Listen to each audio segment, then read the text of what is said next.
LPT, today I fucked up by accidentally jizzing on a female nurse. Backstory to this. So the wife and I are going through IVF right now, which involves me having to jizz in a cup, to my displeasure. The only booth-sized room a man should jack off in is at a peep show. First off, you can't jack off for 4 days. You sit on this padded waiting room chair with like a toilet seat cover on it, and it's just incredibly awkward for me. I arrive at the doctor's office and am greeted by a fairly attractive nurse. He leads me to the room, gives me the supplies, and opens the door to the room. I'm in the room, with the cup, got some videos pulled up on my phone, and I start going at it. Like I said, it is incredibly awkward for me. Usually I take breaks and just start back up again. Right behind the chair is a button you push to get the nurse's attention when you're done and the sample is ready to be collected. I'm working up to it, and as I leaned back briefly I must have pushed the button. I stand up ready to collect the sample, and the door opens and I hear "all right is everything." It caught me by surprise, so I quickly turn towards the door and finish, right on her pant leg. Immediately I can feel my face just turning red with embarrassment. We both stand in disbelief for what seemed like forever. I try my best to just say that I'm sorry, but surprisingly she wasn't too fazed by it. She just grabbed a tissue, cleaned off her pant leg, and just asked, "Well, do you need another collection cup?" Told her that I would be out in a moment. I go back out, wash my hands, and meet her at the front desk. She made it seem like nothing happened, which was beyond professional on her part, and we simply scheduled another appointment. Too long didn't read. I had to jizz in a cup for IVF, and right when I was about to blow, the nurse walked in, caught me by surprise, and I finished on her pant leg. Edit, thank you everyone for the awards. I didn't think that my unfortunate incident would attract this much attention. I'm loving some of the comments. Now I can't answer every question individually, so let me clear some things up. / the lock on the door. No, there was not a lock on the door. Rather, outside there is an occupied sign. This is, I am assuming, for safety in case something happens / the call button. So as I explained, when you are finished, you press a green call button and place the collection cup into a metal box attached to the wall. Then the nurse will come in and make sure that you filled out the information correctly on your collection cup / no, there is no needle to the ball sack involved with IVF. At least with our clinic there isn't / I went through IVF and never did this. Well, I don't know how your process went, but with me I've had to provide several analysis collections along with semen cultures. I'm most likely going to have to provide more once our cycle starts / thank you everyone who is wishing us success in our journey with IVF. It's been a very stressful last 7 months, especially with COVID and trying to schedule all of the appointments.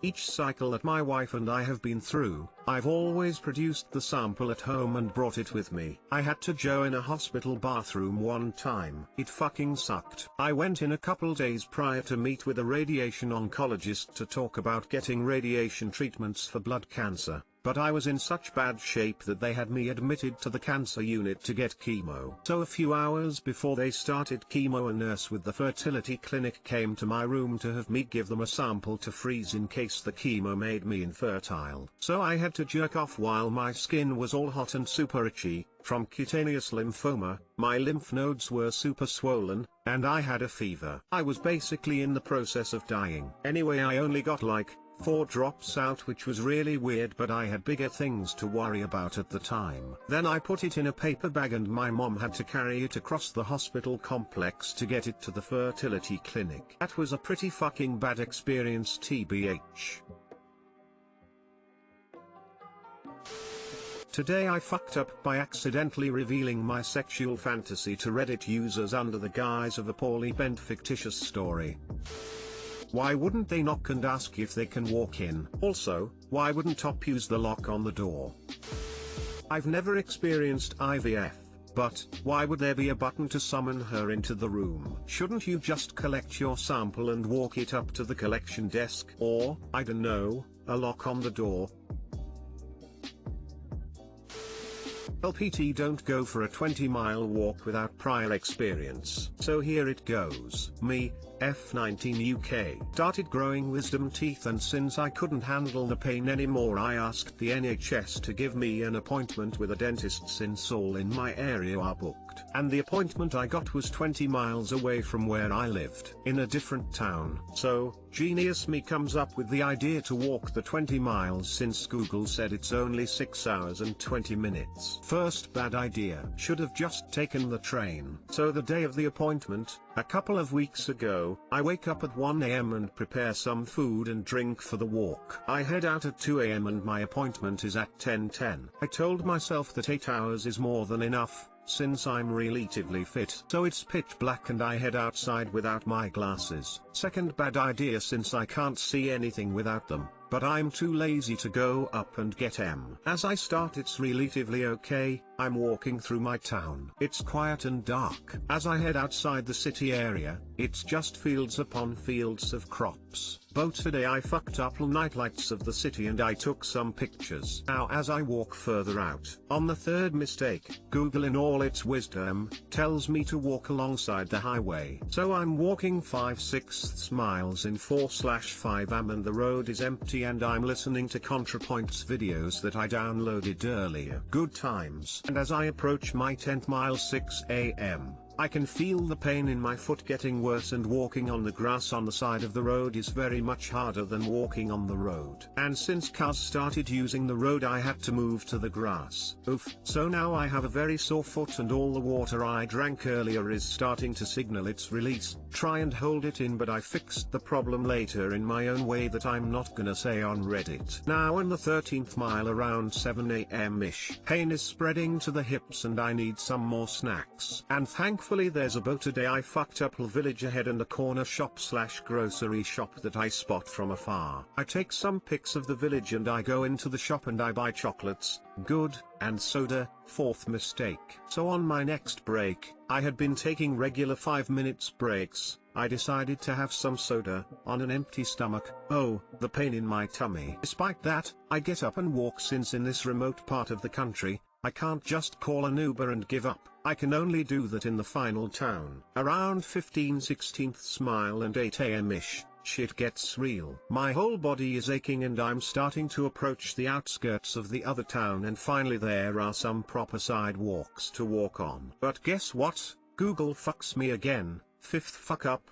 And this town has some of the longest and steepest hills ever. Like 2 miles long and all incline. My foot is giving up and I'm just pushing myself to get in town so I can call an Uber. So, it's the last 2 miles and it's already 9:30 AM. So I know I'm not gonna get my appointment. Side note, my phone is at 15%, down all the way from 100 at start. I'm just inching ahead at this point, and this is the 2-mile incline hill. Life just fucks me harder and I need to pee again. I blame the soda. So now I'm getting into the main town and walking like a zombie. And now I make a smart move and decide to go to the big Morrison's, similar to Walmart, at the end of this long and shitty road. I only have to go straight, so no need for shitty Google and I turn my phone off as well. Another smart move. Now, around 10 AM, as I inch closer to my prize, the toilet, I can stand any more cause of the pain. But thank God I find some benches along the road to rest and massage my legs. Finally around 11 AM after 20 miles of walking,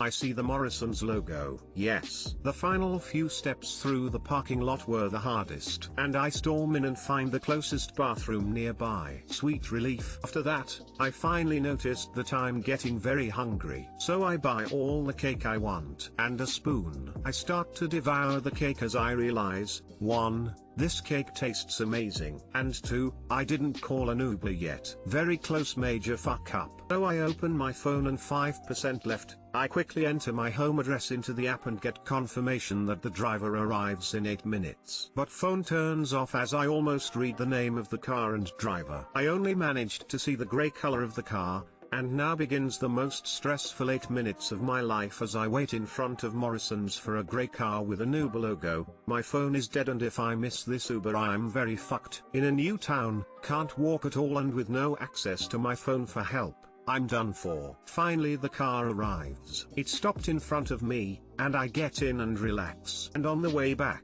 we travel the same route that I took and I get a second reminder of every single one of my fuck-ups. But hey, I at least can brag that I once walked 20 miles at once. When I got home, I took off everything and showered first and enjoyed the rest of the cake. This is a cake for 16 people. And went to sleep. I couldn't walk properly for a few days and I had a mild fever. And the pain in the joints and muscles lasted for about a week. And the tooth pain went away anyways. Thanks for reading this despite my horrible storytelling. Too long didn't read. I overestimated my walking capability, got cocky, pun intended, and tried to walk 20 miles in 6 hours, got fucked by Google Maps directions.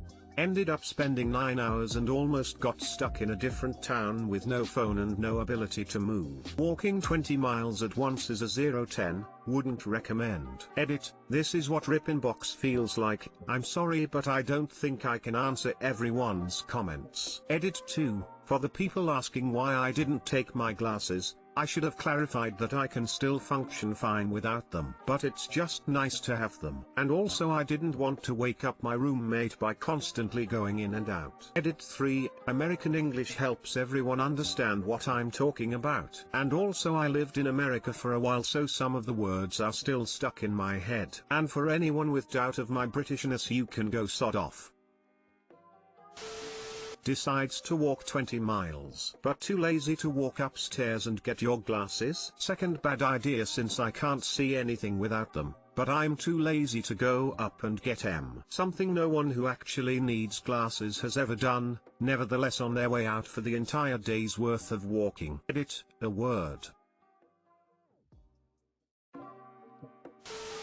This is one of the most surreal stories I've seen on Reddit. Frankly, I applaud your stamina and endurance, but how on earth does it occur to a 19-year-old human being that the easiest way to get to a doctor's appointment that's more than 30 kilometers away is to take a leisurely walk? Thanks for this, anyway, and I hope you and your teeth are well. Waking up at 1 AM to walk 30 kilometers to the dentist. Real is putting it nicely.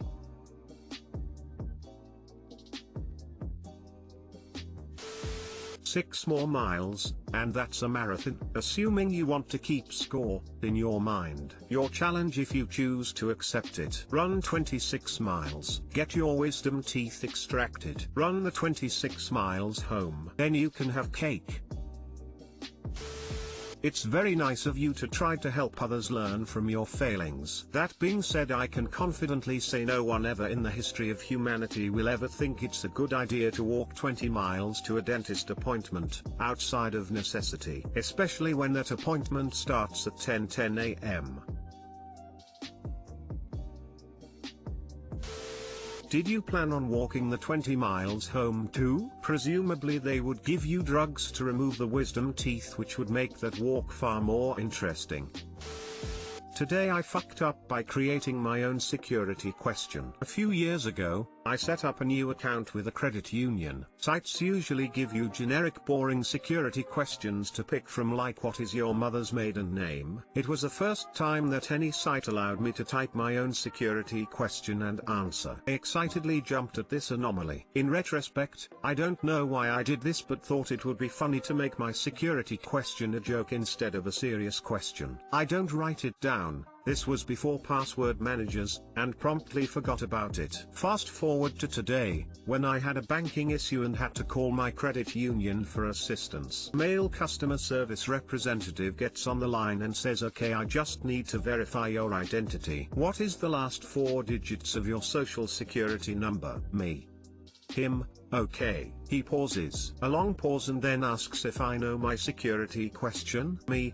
Did I select, "What is your mother's maiden name?" He clears his throat and tries to force his most flat professional tone, saying, Your security question is who would make love to me?" Me. "Oh crap." I embarrassingly laugh. I am mortified. My stream of consciousness goes like this: why did I type this as my security question? And then not remembering what I typed. Did I type a secret fantasy as my answer? Fuck. I don't want to guess the wrong answer and embarrass myself more. What is this guy staring at on his screen? I searched my memory, hoping to move past this moment as quickly as possible. Maybe it was a girl I was interested in at the time, or a celebrity I had a crush on, but nothing sticks out in my memory. Me. Oh man. Why did I put this as my security question? Nervous laughter / I guess I never thought I'd have to say it over the phone. Is there another way we can verify my identity? Yeah, I can ask you other questions. We go through the whole process. He helps me with my original issue and then he tells me you can either keep your old security question or create a new one. Which would you like? It's killing me not knowing how horrible or weird my security answer was, so I ask him, wait, so you can tell me what my old security answer was? Him, yes. Me, what was it? Him, no one. In all lowercase. Too long, didn't read. My credit union's website allowed me to enter my own security question, so I had fun with it and typed a joke and then forgot about it. Today, I had a banking issue, so when I called the customer service rep, he asked me to answer my security question, who would make love to me. I was embarrassed and didn't know the answer typed. Later he told me my answer was no one. In all lowercase.